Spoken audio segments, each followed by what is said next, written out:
The same hands that saved 12 children from terrorists were now scrubbing crayon marks off desks.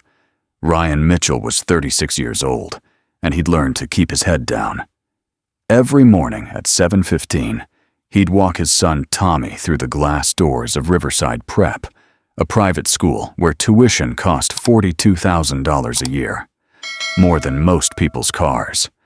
While other parents pulled up in white Teslas and black Audis, Ryan arrived on foot, wearing the same faded flannel shirt his wife had given him 5 years ago, the one she'd never see him wear again. He wasn't a teacher at Riverside Prep, he was a teacher's assistant. The distinction mattered here. Teachers had master's degrees and wore blazers. Ryan wiped down tables, restocked glue sticks, and unjammed the copy machine on the second floor that broke every single Monday like clockwork. To the parents in their Lululemon and North Face, he was invisible. Or worse, he was the help.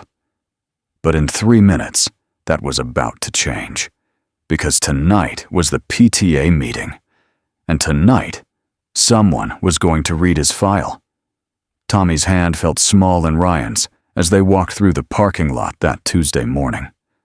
The boy was 7 years old, almost 8. Small for his age.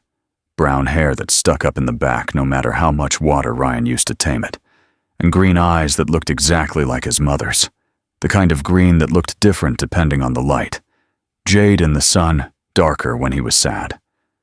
The boy didn't talk much, not since Lauren died. Ryan checked his watch. 7:13 a.m., 2 minutes early. A Timex expedition. Battered olive green canvas strap, scratched crystal face, minute hand that stuck between the 6 and 7, but otherwise kept decent time. The kind you could buy at Target for $19.99.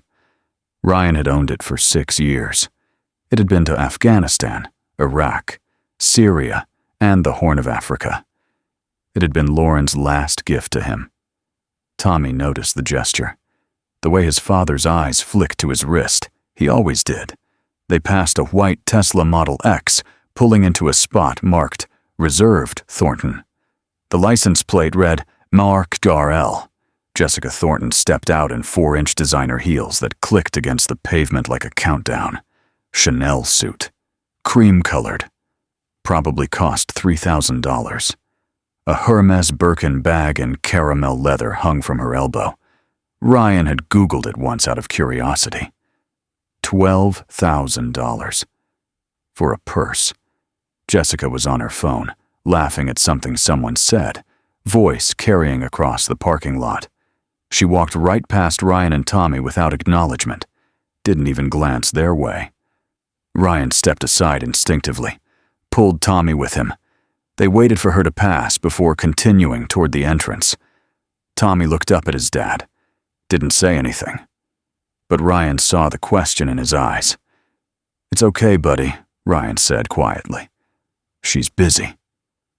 Inside, Riverside Prep looked like money, the kind of money that didn't need to announce itself because it was already everywhere. Marble floors that reflected the morning light streaming through floor-to-ceiling windows, crown molding that some craftsman had probably spent weeks hand-carving. Donor plaques lined the walls like trophies, bronze for $50,000, silver for $100,000, gold for $250,000, and up. The Thornton family STEM lab had its own brass plaque by the main entrance. Jessica's parents had donated $150,000 3 years ago. There was a photo in the plaque. Jessica, her husband David, their son Brandon, all smiling in front of a wall of new computers. Ryan's job was simple. He arrived at 7:30 every morning, 15 minutes before the teachers were required to be there. He went to each classroom and wiped down the tables with disinfectant spray. He restocked the supply closets, glue sticks, construction paper, crayons, safety scissors. He made sure the kindergarten cubbies were organized, because 5-year-olds couldn't be trusted with organization. He fixed the second-floor copy machine when it inevitably jammed, which happened every Monday morning when Mrs. Patterson tried to print 200 copies of the weekly spelling list on cardstock instead of regular paper. He made $32,000 a year before taxes. The tuition at Riverside Prep for one child was $42,000 a year. Without the employee tuition waiver, Tommy wouldn't be here. Ryan could barely afford their one-bedroom apartment in the cheaper part of town, the one where the carpet was stained and the neighbors fought loud enough to hear through the walls. There was no way he could afford Riverside Prep. But with the waiver, Tommy could go to one of the best private schools in the county. Small class sizes, art programs, music lessons. The kind of education Lauren had dreamed about for their son. So Ryan took the job, and he kept his head down. The other staff members were polite enough. The teachers said good morning when they saw him in the hallways, asked how his weekend was, complimented Tommy when they saw him. But the conversations never went deeper than that. Friendly, but with distance. The kind of distance that said, "We know you're not really one of us. You're here because you need the job. We're here because we chose education as a calling." Mrs. Patterson, the second-grade teacher, was the kindest. She'd taught Tommy last year. Sometimes she'd pull Ryan aside and tell him Tommy had done something wonderful, solved a hard math problem, or written a creative story.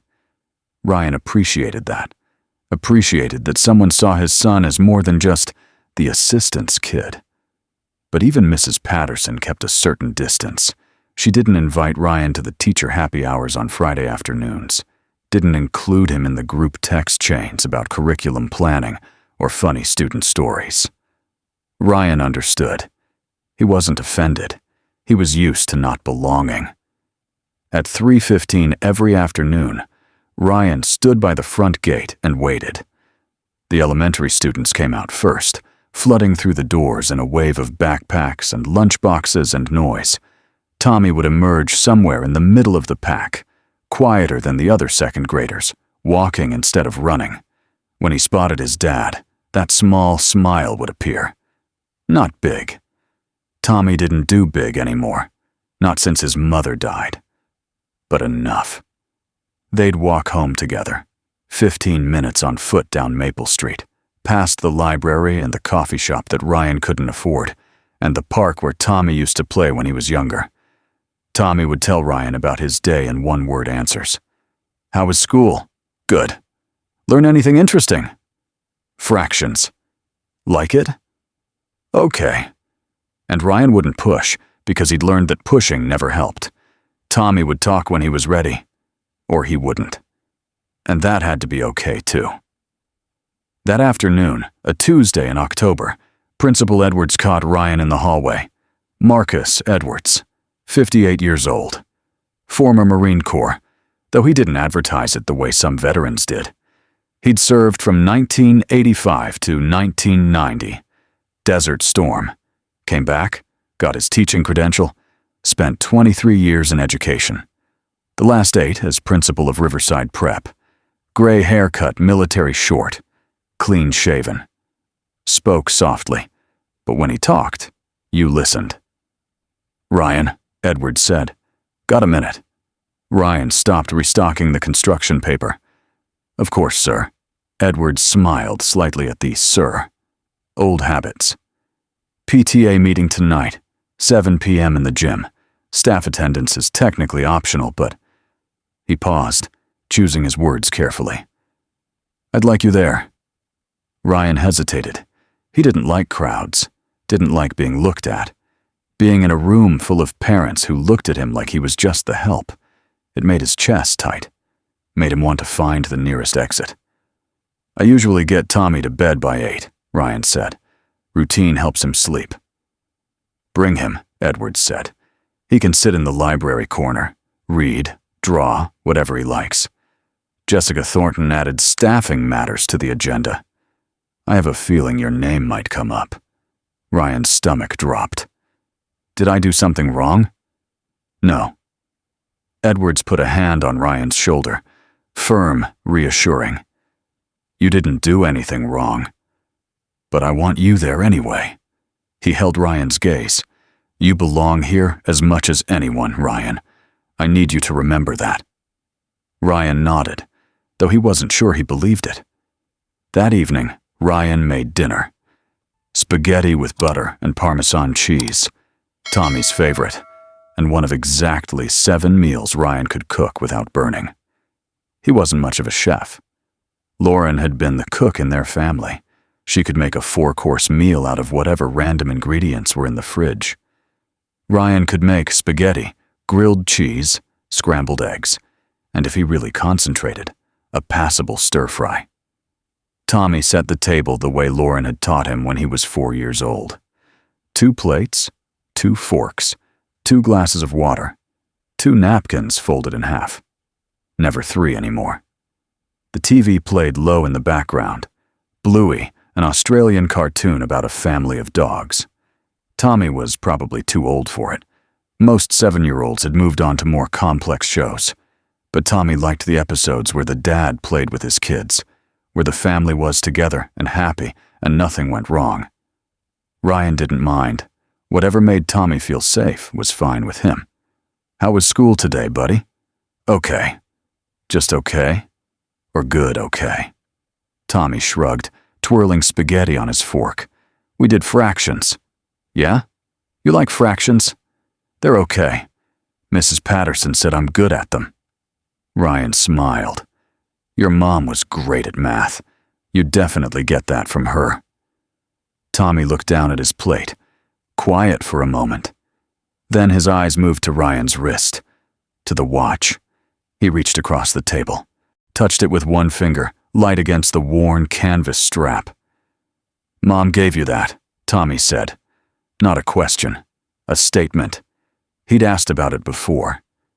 Yeah, Ryan said softly. She did. She wanted you to always come home on time, Tommy said, repeating the words Ryan had told him a dozen times before. That's right. Tommy nodded, satisfied, like he was checking that the story hadn't changed, that this piece of his mother was still real. You always do, Tommy said. Come home on time. I try, buddy. You do. There was a photo on the mantel above the broken electric fireplace in their apartment. Small, 5 by 7 inches. Silver frame that was tarnishing at the edges because Ryan kept forgetting to polish it. Ryan in his dress blues, white uniform, dark jacket, rows of ribbons on his chest that he never talked about. Lauren in a yellow sundress, the one with the small flowers embroidered on the hem. Tommy between them, 4 years old, gap-toothed smile, holding both their hands. They'd taken it the day before Ryan's last deployment. Summer 2019. They'd gone to the beach, built sandcastles. Tommy had gotten sunburned despite 3 applications of SPF 50. That night, Lauren had given Ryan the watch. She'd wrapped it in newspaper because they'd already packed all the nice wrapping paper for the move they were planning. Once Ryan got back, they were going to relocate closer to her parents. Start fresh. Ryan was going to leave the Navy, go back to school, get his teaching credential. They had it all planned out. She'd handed him the newspaper-wrapped package with a smile that didn't quite reach her eyes. Come back to us on time, okay? Ryan had kissed her. Promised. Always. 3 weeks into deployment, he'd been in a briefing about a hostage situation on the Syrian-Turkish border when the door opened and his commanding officer gestured him outside. The Red Cross had called. 1800 hours. Syria time. August 18th, 2019. Lauren had been driving home from the grocery store. Tommy was at her mother's house for the afternoon. She'd been heading back to pick him up. Maple Street and 5th Avenue, 4 blocks from their apartment. A drunk driver, some 23-year-old kid, ran a red light going 60 in a 35 zone. T-boned her 2012 Honda Civic on the driver's side. The impact caved in the door, crushed her chest. She died before the ambulance arrived. Ryan flew back 4 days later on emergency leave. He missed the funeral by 2 days. Her parents had already made the arrangements, already buried her. They hadn't wanted to wait. Ryan tried not to be angry about that, tried to understand. He failed. Tommy had stopped talking after that. Completely. Not a word. The doctors called it selective mutism, brought on by trauma. They said it was a coping mechanism. Give him time. Don't force it. Don't make it a big deal. So Ryan didn't. He just sat with Tommy every night after Lauren's funeral. Read stories out loud, even though Tommy didn't respond, didn't ask questions, just was there. For 6 months, Tommy was silent. And then one night, out of nowhere, Tommy whispered one word. Dad. Barely audible. Ryan almost missed it. But it was something. Ryan took his medical discharge 3 weeks after Tommy spoke his first word. He'd qualified for it anyway. The shrapnel wounds from the Syria operation. Small pieces of grenade casing embedded in his left forearm and wrist, too close to nerves to safely remove. They didn't hurt much, just ached when it rained. And there were the scars. Thin white lines that looked like someone had drawn on his skin with a very sharp pen. Plus the PTSD, the nightmares that made him wake up at 3 a.m., drenched in sweat, reaching for a rifle that wasn't there, hearing explosions that had happened 2 years ago but felt like yesterday. But really, he left the Navy because Tommy needed him present, needed him home, needed him to pick him up from school at 3:15 every single day, not deployed on the other side of the world while another parent died and nobody was there to catch him. They'd moved to this suburb because the rent was cheaper than San Diego and the school district had good ratings. Ryan had seen the job posting for Riverside Prep on a community bulletin board at the library. Teacher's assistant, $32,000 a year. Benefits, employee tuition waiver for dependents. He'd applied that day. Ryan had wanted to be a teacher once, history specifically. He'd loved it in high school, learning about the past, about how people made decisions, how wars started, how societies changed. He'd planned to go back to school after his Navy service ended, get his credential, maybe teach at a high school, make a difference. But the thought of standing in front of 30 teenagers now, all those eyes on him, all that noise and chaos and expectation, it made his chest tight, made his hands shake, panic attacks waiting to happen. So he'd taken the assistant job instead. Low pressure, quiet, background work. Nobody had to look at him. He could just be there for Tommy. That was enough. The gymnasium at Riverside Prep doubled as the assembly hall for school events. By 6:50 that Tuesday evening, someone had set up 6 rows of folding chairs facing a long table at the front. Principal Edwards sat at the table with the PTA executive board. President, vice president, treasurer, secretary. All women. All in expensive athleisure that they definitely hadn't worn to actually exercise. A coffee station had been set up in the back corner. Organic fair trade from some local roaster that charged $8 for a small cup. Because, of course. Ryan arrived with Tommy at 6:50 p.m. Tommy carried his Spider-Man backpack with his sketchbook and a box of colored pencils inside. The 64-count Crayola set with the built-in sharpener that Ryan had bought him for his birthday. Ryan led Tommy to the library corner in the back of the gym, a carpeted area with low bookshelves and beanbag chairs where kids could read during assemblies. "I'll be right over there, okay?" Ryan pointed to the side wall where a few other staff members were standing. "You need me, just wave." Tommy nodded, already pulling out his sketchbook, flipping to a clean page. He'd been drawing a lot lately. Dragons, mostly, and houses with big yards. And sometimes, though he never showed these drawings to Ryan, he drew a woman with long brown hair and a yellow dress. Parents began filing in at 6:55. They came in groups, laughing, chatting about weekend plans and kids' sports games and the new restaurant that had opened downtown. Designer casual. North Face puffer jackets, even though it was barely 60 degrees outside. Lululemon leggings. White Apple AirPods in their ears until the last possible second. Starbucks cups with names misspelled on the side. Jessica and Megan and Kristen. At 7 p.m. exactly, Jessica Thornton walked in. She had 3 other women with her. the core PTA group, the ones who made all the real decisions before the meetings even started, then voted them through as a formality. They moved like a unit, claimed the front row, set designer purses on the floor like they were marking territory. Jessica glanced back toward the sidewall where Ryan stood. Her eyes passed over him like he was furniture. Then she leaned over to the woman next to her, Meredith Chen, married to Robert Chen, who worked at Goldman Sachs, and whispered something. Meredith's eyes flicked toward Ryan.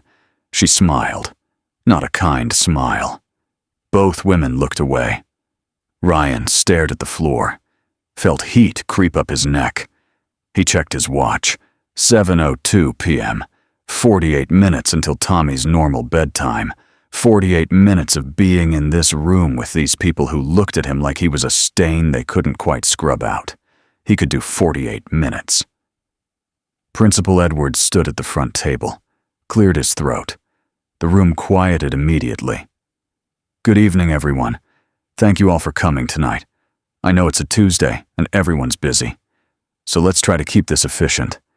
We've got a few items on the agenda: budget updates, planning for the spring fundraiser, and some staffing matters we need to discuss. Let's start with the budget report from our treasurer. Staffing matters. Jessica had specifically requested that item be added to the agenda 2 days ago. Edwards had mentioned it to Ryan in the hallway that afternoon. Ryan had asked what it was about. Edwards had said, "Nothing you need to worry about, just be there." But Ryan was worried. The treasurer stood. Sharon Kimball, accountant. Husband was a dentist.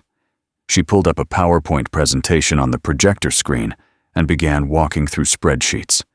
Revenue projections, operational costs, facility maintenance, projected enrollment for next academic year. Numbers in neat columns. Percentages that meant they were financially stable. No surprises. Ryan's attention drifted. He glanced over at Tommy, still drawing. Bent over his sketchbook, tongue poking out slightly in concentration the way he always did when he was focused. Ryan checked his watch. 7:18 p.m. The budget presentation ended. Polite applause. Then came the fundraiser discussion, the annual spring gala. Every year, they raised money for some new initiative. Last year, it was the STEM lab. This year, they wanted to renovate the playground, make it more inclusive and modern, which apparently meant replacing the perfectly good swings and slides with something that cost $80,000. Jessica raised her hand. "Before we finalize the gala details," she said, voice carrying that particular tone of someone who was used to being listened to, "I'd like to address something important." Principal Edwards looked at her. "Jessica, perhaps this is something we could discuss in a private setting." "No," Jessica said, smiling in that way that wasn't really a smile at all.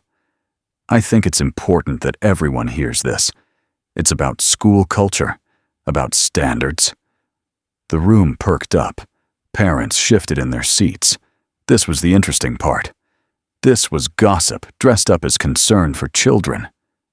Jessica stood, smoothed her cream Chanel blazer, turned slightly so she could address the entire room instead of just the board. "We've all worked incredibly hard to make Riverside Prep a place we're proud of," she began. "A place that reflects our values as parents, a place where our children can thrive. And part of that, a huge part of that, is the environment we create for them. The examples we set." She paused. "Let that sit. I've been thinking a lot lately about presentation, about what our children see every day when they walk through those doors, about the messages we send them, intentionally or not, about success, about professionalism, about standards." Still not looking at Ryan directly, but everyone in the room knew exactly where this was going. "I've noticed some recent inconsistencies in how our staff present themselves to the students and families." Now she looked, right at Ryan. "Mr. Mitchell," she said, voice dripping with false kindness, The way you'd talk to a child who'd spilled juice on the carpet. I don't mean to single you out, but I think this is important. When was the last time you replaced that flannel shirt? A few people laughed. Not loud, polite little chuckles. The kind that said, "We noticed that too, but we're too polite to say it out loud." Ryan felt every eye in the room turn toward him. The flannel shirt. Navy blue, faded now to a kind of dusty gray blue. The cuffs were frayed. One of the buttons had been replaced with a slightly different shade because the original had fallen off 2 years ago and he couldn't find a match. The elbows were wearing thin. Lauren had given it to him before his last deployment. She'd found it at a thrift store, washed it 3 times to make it soft, wrapped it in brown paper, and tied it with kitchen twine because they'd already packed the nice gift wrap for the move they were planning. She'd written on the tag in her handwriting, "Wear this when you miss me. Love you. Come home safe." He'd worn it every chance he got. Wore it until the fabric went soft as butter.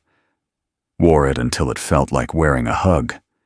He wanted to tell Jessica that. Wanted to say, "This shirt is the last thing my wife ever gave me before she died, and I'll wear it until it falls apart, and you can take your judgments about presentation and shove them."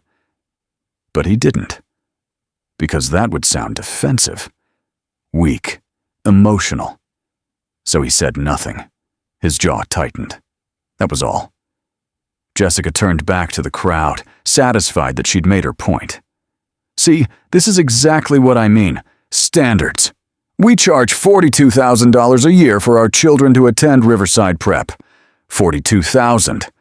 And I think we have every right to expect that the adults around our children, the people who interact with them every single day, should reflect a certain level of success. Don't you think?" A few parents nodded. Slow, uncertain, but nodding nonetheless. Robert Chen, the Goldman Sachs banker married to Meredith, spoke up. "Jessica has a point. I mean, presentation does matter. It's about setting an example for the kids, teaching them about professionalism."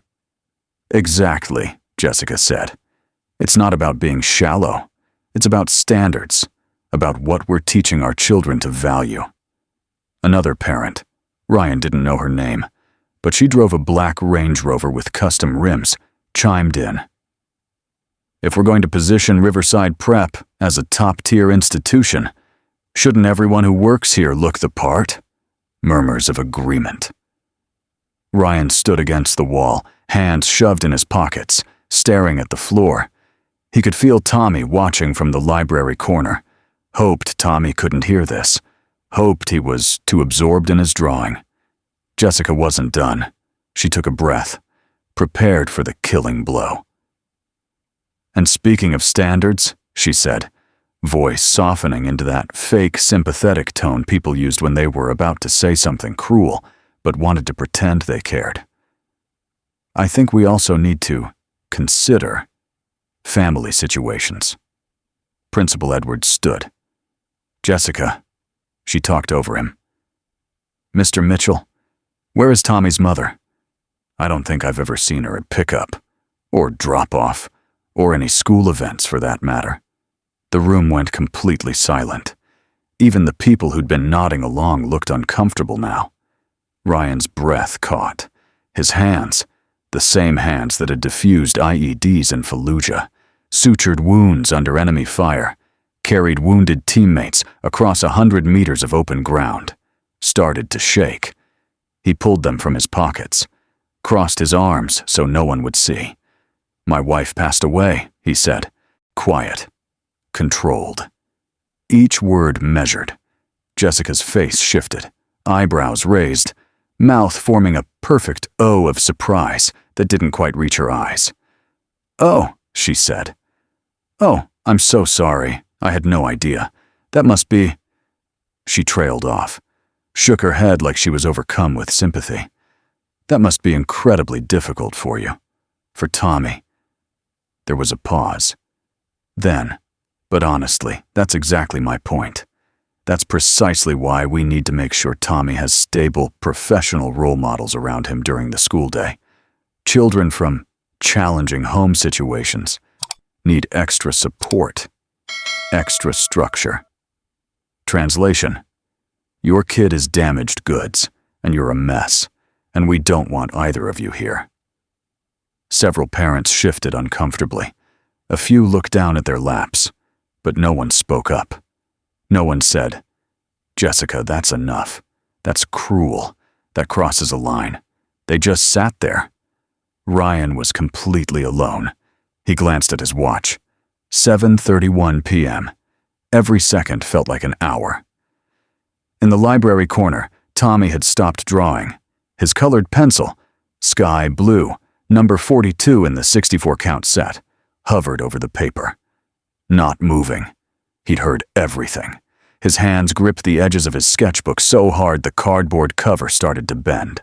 He wanted to run to his dad, wanted to stand between his father and these people, wanted to yell at the woman in the expensive suit that his dad was good, was kind, showed up every single day at 3:15 even when he was tired, made spaghetti even though he wasn't a good cook, read stories every night, never missed a day. But Tommy's legs wouldn't move. His throat felt tight. He couldn't speak in front of all these people. Couldn't make his voice work.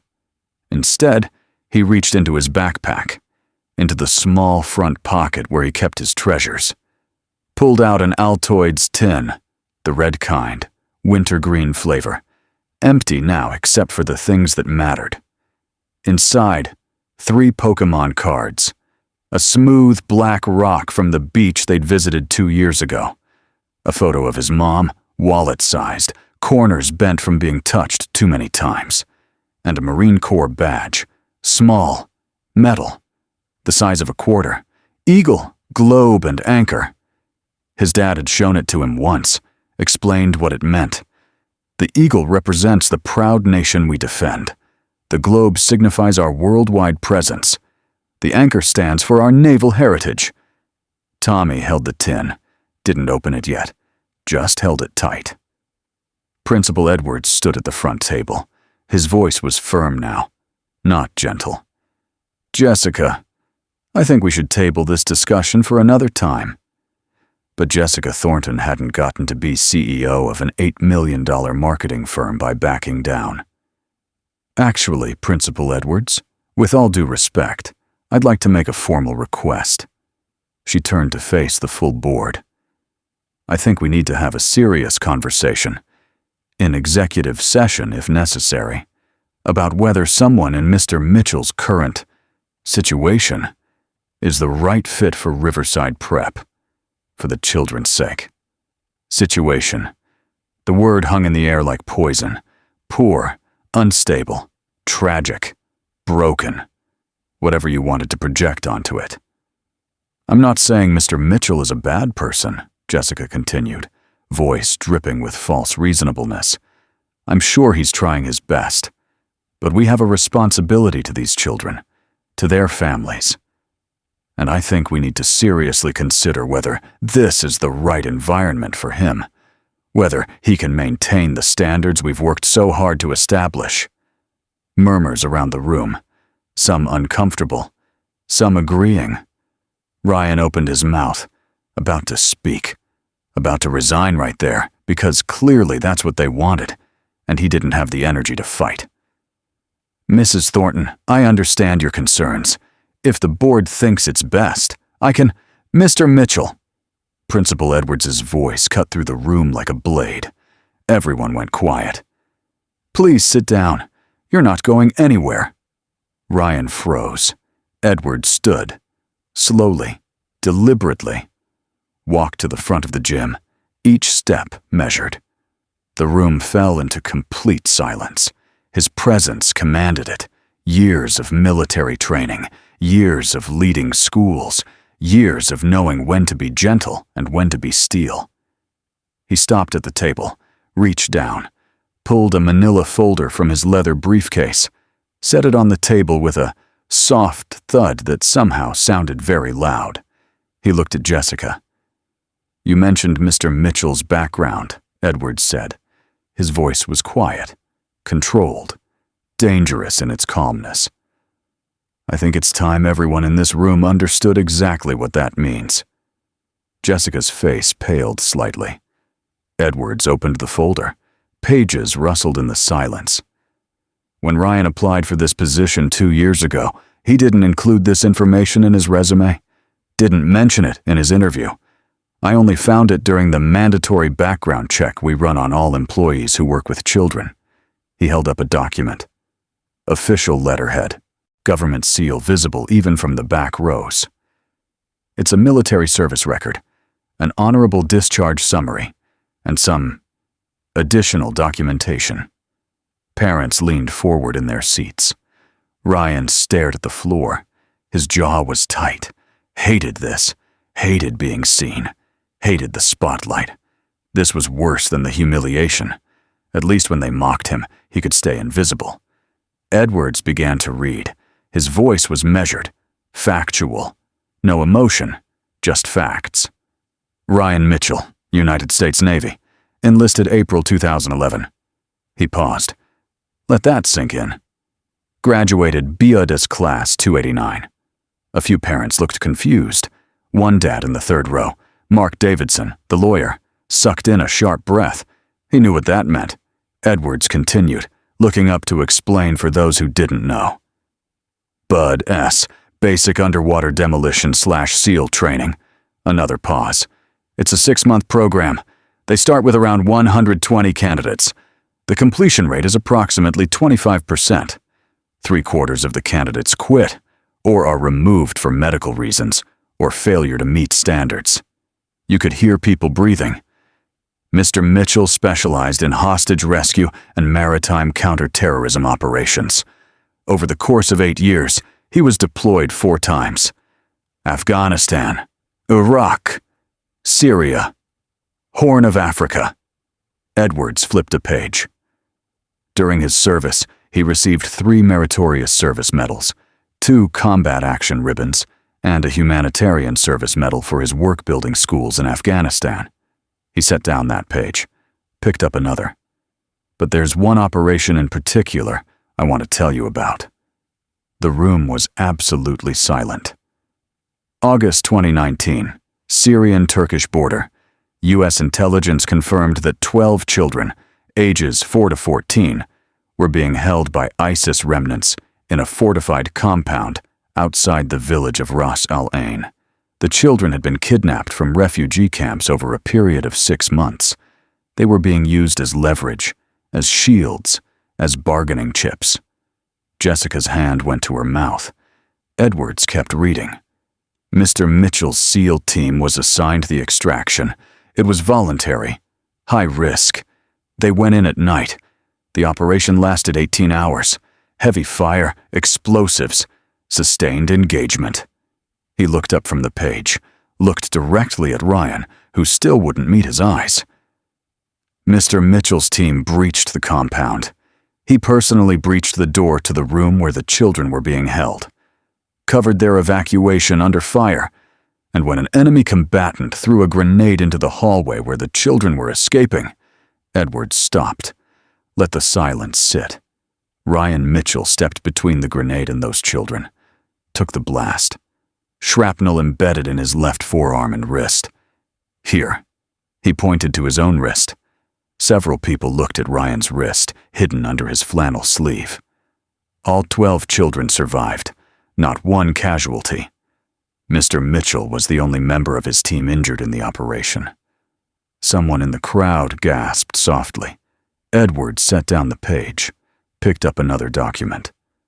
For his actions during that operation, Ryan Mitchell was awarded the Navy Cross. He looked around the room. Does anyone here know what that is? Silence. Mark Davidson, the lawyer in the third row, spoke quietly. It's the second highest military decoration for valor in the United States Armed Forces. Second only to the Medal of Honor. Edwards nodded. That's correct. Fewer than 100 Navy Crosses have been awarded since the year 2001. It's given for extraordinary heroism in combat, for actions that go beyond the call of duty, for willingly placing yourself in mortal danger to save others. He set the document down on the table, picked up one more. Mr. Mitchell also received the Purple Heart for his injuries. He was medically discharged in October 2019.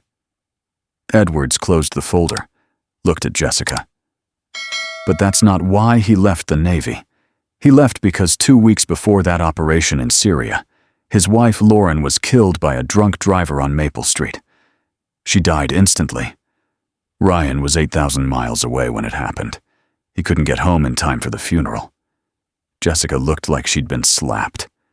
He took medical discharge because his son, his 7-year-old son who'd just lost his mother, needed his father, needed him present, needed him home. Edwards picked up the folder, held it for a moment, then set it back down. You asked about his background, Jessica. This is his background. This man, he gestured toward Ryan, has done more for children he didn't even know than most of us in this room will do in our entire lifetimes. He's saved 12 lives under fire. He's earned the second highest decoration our nation can bestow for valor in combat. And then he gave up his career, a career he loved, a career he was exceptional at, to come home and raise his son. Edward's voice dropped. Quiet now, but somehow more powerful. So when you sit there and question whether he belongs at Riverside Prep, when you mock his clothes and question his qualifications and suggest he's not a good role model for your children, he looked directly at Jessica. I question whether you understand what being a role model actually means. Dead silence. Not a sound in the entire gymnasium. 5 full seconds of absolute stillness. Ryan stood against the wall, face burning red, eyes still on the floor. This was agony. He didn't want this. Didn't want to be seen as a hero. Didn't want the attention. Just wanted to do his job and go home. Then, in the 3rd row, Mark Davidson stood up. Slowly, started clapping. Just him at first.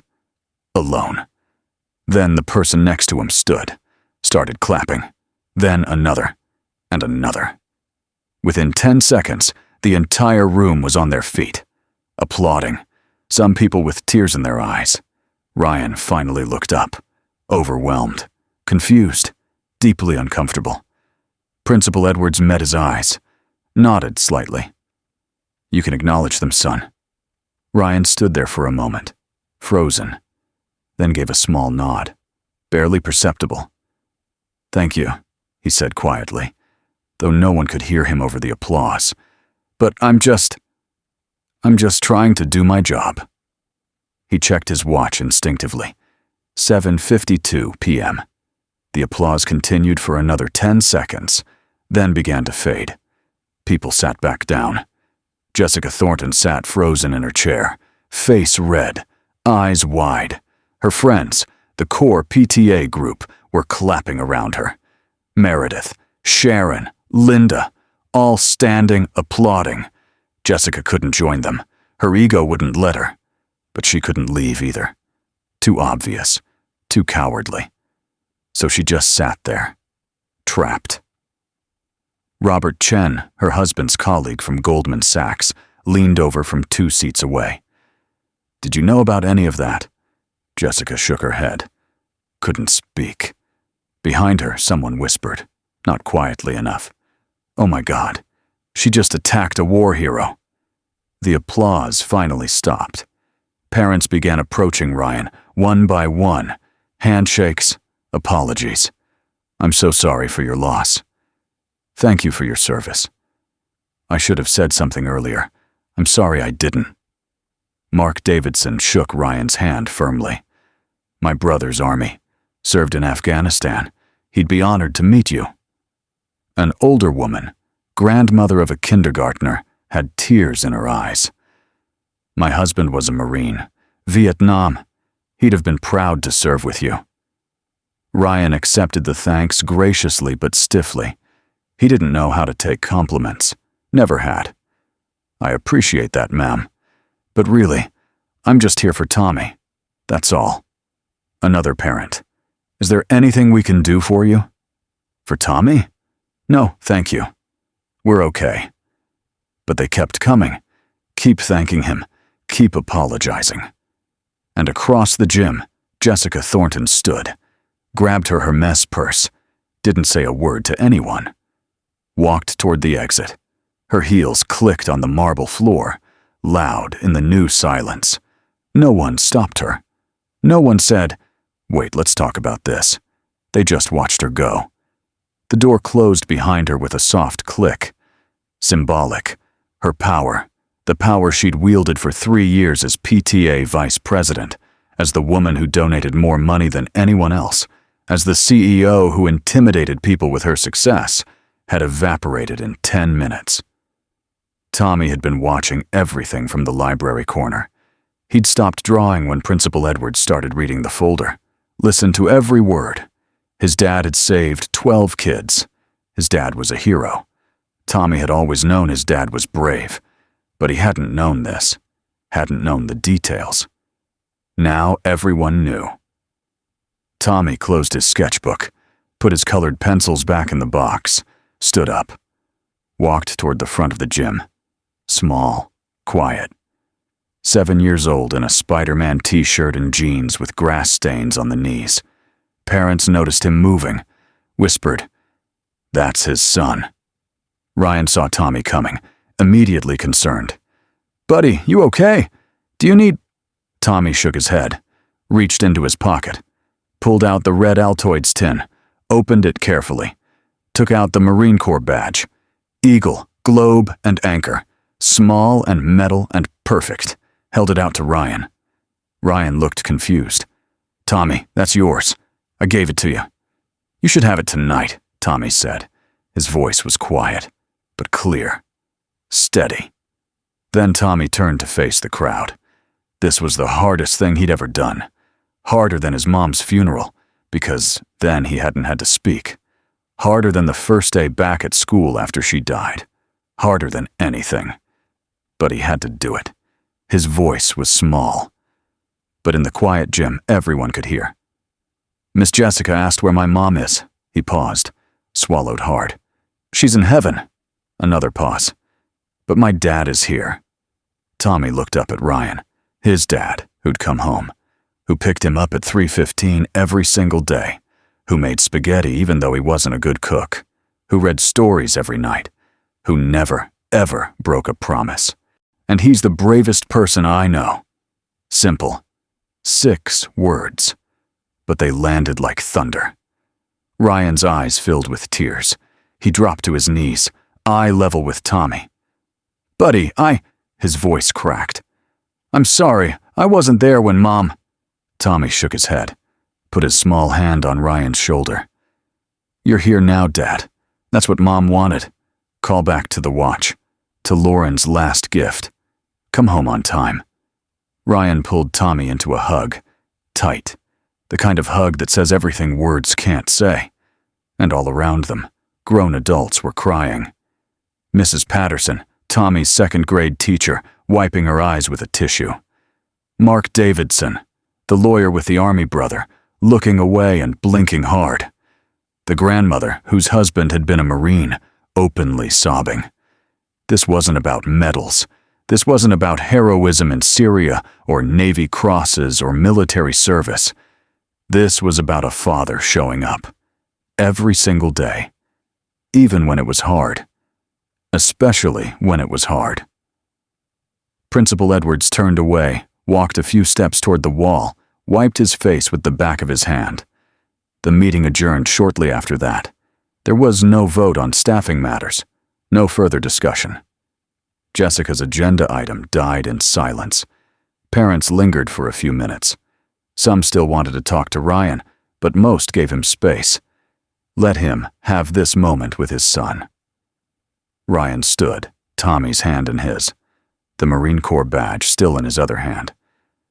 "We should get you home, buddy. It's past your bedtime." Tommy nodded, put his sketchbook back in his Spider-Man backpack, zipped it carefully. They walked toward the exit together. The cool night air hit them as they stepped outside. October in California, 60 degrees, clear sky, stars visible despite the streetlights. They walked in silence for a moment. Then Tommy spoke. "Dad? Yeah, buddy? Why did Miss Jessica not like your shirt?" Ryan paused mid-step, looked down at his son. "It's old, Tommy, worn out." "But Mom gave it to you." "She did." Tommy was quiet for a few steps. Then, "She said you look good in it." Ryan's throat tightened. "Yeah? Yeah. I remember. She said it matched your eyes." Ryan hadn't known Tommy remembered that. He'd been so young when Lauren died. "You remember that?" Tommy nodded. "I remember lots of things about Mom." They walked the rest of the way home in comfortable silence. The next morning, Wednesday, 7:15 a.m. Ryan and Tommy walked through the parking lot toward Riverside Prep's glass doors. Several parents were in the lot, more than usual for a Wednesday morning. A few waved, genuine waves, not polite dismissals. "Good morning, Ryan." "Morning, Tommy." Mrs. Patterson was at the door, early for once. "Morning, you two." "Tommy, I saved you a seat next to Aiden today. He wanted to show you his Pokemon cards." Tommy's eyes lit up. "Really?" "Really." Jessica's white Tesla Model X wasn't in the parking lot. Her reserved space sat empty. Ryan noticed, felt a small pang of something. Not satisfaction, not quite guilt either. Just awareness that she was avoiding this. Avoiding him. He understood that. He'd spent 2 years trying to be invisible. He knew what it felt like to not want to be seen. Principal Edwards stood at the entrance, coffee in hand. Same spot he stood every morning. But today he caught Ryan's eye deliberately. "Good morning, Mr. Mitchell." "Tommy." "Good morning, sir." Edwards stepped closer. Voice low so only Ryan could hear. "That took courage last night. Both of you." Ryan shook his head. "I didn't want that. Any of it. I know. That's why it mattered." The day proceeded normally after that. Ryan wiped down tables, restocked construction paper in the art room, unjammed the second-floor copy machine when Mrs. Patterson tried to print on cardstock again. But things were different. Teachers stopped him in the hallways, not with polite distance, with genuine interest. "Ryan, I heard about last night. That's incredible. Thank you for your service. If you ever want to come talk to the kids about history, about real history, not just textbooks, I know my students would love it." Ryan demurred politely. "Maybe someday. Right now I'm good just keeping the copy machines running." But he appreciated it. The shift. The seeing. During lunch, 3 fourth graders approached him in the hallway. "Mr. Ryan, is it true you were in the Navy?" Ryan knelt down. Eye level. "I was." "Did you really save kids?" "I did. With my team. It wasn't just me." "Were you scared?" Ryan paused. Thought about lying. Thought about giving them the hero answer. Instead, he told the truth. "Yeah, I was scared. But I did it anyway. That's what courage is. Doing the right thing even when you're scared." The kids nodded, satisfied with that answer. One of them, a girl with braids, said, "You're like a real superhero." Ryan smiled. "Heroes are just regular people who do what needs to be done. Your parents do it every day. Teachers, firefighters, doctors, people who show up and do hard things because someone needs them to." The girl thought about that. "My mom's a nurse." "Then your mom's a hero too." She smiled, ran off with her friends. Friday afternoon, 3:15 p.m. Ryan stood at the gate, waiting for Tommy. The second graders poured out in their usual chaos of backpacks and excitement about the weekend.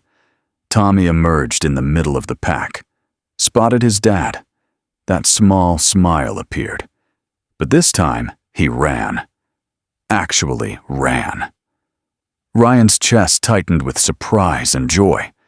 Tommy reached him, slightly out of breath. "Dad, Teddy asked if you could come talk to our class about maps, like the ones you used in the Navy." "Mrs. Patterson said she'd ask you, but I wanted to ask first." Ryan laughed. "Maps, huh?" "Yeah. Navigation and stuff, please? Maybe. I'll talk to Mrs. Patterson. Cool. They walked home together. Same route. Maple Street past the library and the coffee shop in the park. But Tommy was chattier than usual. Aiden showed me his holographic Charizard today. He said I could trade for it if I get a shiny Eevee. That's generous of him. And we're doing a project on the solar system. I picked Saturn 'cause it has the coolest rings. Good choice. And Mrs. Patterson said maybe next month we can do presentations, and I could talk about Marines, if that's okay. Ryan stopped walking, looked at his son. Tommy had barely spoken in complete sentences for 2 years, and now he was planning presentations. That would be great, buddy. I can help you if you want. Thanks, Dad. They kept walking. 1 week later, Tuesday afternoon, Ryan was restocking glue sticks in the kindergarten room when he heard a knock on the doorframe. He turned. Brandon Thornton stood there, Jessica's son, 8 years old. Small bandage still visible on his forehead where the stitches had been. Hi, Mr. Ryan. Ryan smiled. Hey, Brandon. How's your head? Good. The stitches came out yesterday. Brandon stepped into the room, shy. My mom wanted me to give you this. He held out a card. Handmade. Construction paper. Crayon drawing of a stick figure helping another stick figure. Thank you, written across the top in careful child handwriting. Ryan took it. Looked at the drawing. The stick figure being helped had a bandage on its head. Did you make this? Brandon nodded. Mom helped with the words, but I did the drawing. It's really good, Brandon. She wanted to say thank you for helping me. She said. He paused, trying to remember the exact words. She said, you saved me, and she's sorry she was mean before. Out of the mouths of children. Ryan knelt down. Tell your mom thank you for the card, and I'm glad you're okay. Okay. Brandon started to leave, then turned back. Mr. Ryan, are you really a hero? Ryan thought about that question. I'm just someone who tries to help when people need it. Same as your mom, same as your teachers, same as lots of people. Oh, Brandon thought about that. Okay, bye. He ran off. Ryan looked at the card again. The careful crayon drawing. The misspelled thank you. Brandon had written thank you. He put it in his pocket. Jessica Thornton had returned to PTA meetings. Quieter now. Less commanding. She still drove the white Tesla. Still wore Chanel. But something had shifted. She'd nodded at Ryan in the hallway yesterday. Just once. Brief. Ryan had nodded back. It wasn't friendship, but it was acknowledgement. Sometimes that was enough. 3 months later. January. Tommy's 8th birthday. Ryan couldn't afford much. Couldn't throw a big party at a bowling alley or a trampoline park like other Riverside prep parents did. But he made spaghetti with extra butter and Parmesan. Bought a small cake from the grocery store. Chocolate with vanilla frosting, Tommy's favorite. Invited Mrs. Patterson and Principal Edwards because Tommy had specifically asked for them. They sat around the small dining table in Ryan and Tommy's one-bedroom apartment, the one with stained carpet and thin walls. Tommy blew out 8 candles, made a wish he didn't say out loud. What did you wish for, buddy? Mrs. Patterson asked, smiling. Tommy looked at his dad. Can't tell, or it won't come true. But later, when everyone had gone home and Ryan was tucking Tommy into bed, Tommy whispered it. I wished for things to stay like this. Like what? Like normal. Happy. With you here. Ryan's throat tightened. He smoothed Tommy's hair back from his forehead. I'm not going anywhere, buddy. I promise. I know, Tommy said. You always keep your promises. He said it like a fact, like gravity, like the sun rising, because it was true. Present day. March. Ryan checked his Timex watch as he stood by the gate. 3:14 p.m., 1 minute early. The watch still stuck sometimes between the 6 and 7. The The leather strap was even more worn now, soft as fabric. But it kept time. Ryan touched it briefly, thought about Lauren, wondered what she'd think of everything that had happened. The PTA meeting, Tommy finding his voice again, the small shifts in how people saw them. She'd be proud, he thought, not of the medals or the recognition, of the showing up. The elementary students began pouring out. Tommy emerged with a group of friends now. Aiden, Teddy, a girl named Sarah. They were laughing about something. Tommy spotted Ryan, waved, ran over. "Dad, can Aiden come over this weekend? His mom said it's okay if you say yes." "Sure, buddy. Cool." They walked home together, same route they'd walked 1,000 times. But Tommy talked the whole way, about his day, about the science project, about the book he was reading, about everything and nothing. And Ryan listened and checked his watch. 3:22 p.m., right on time. Some heroes wear medals. Some wear flannel shirts that are worn thin at the elbows and frayed at the cuffs. Some save 12 children from terrorists in Syria. Some save one child from grief by showing up every single day at 3:15 p.m., even when it's hard, even when the world looks at them like they don't belong. Both kinds of heroes matter. Both kinds of courage count. And both kinds show up on time. Because that's what love looks like. Not grand gestures, just presence. Every day, on time.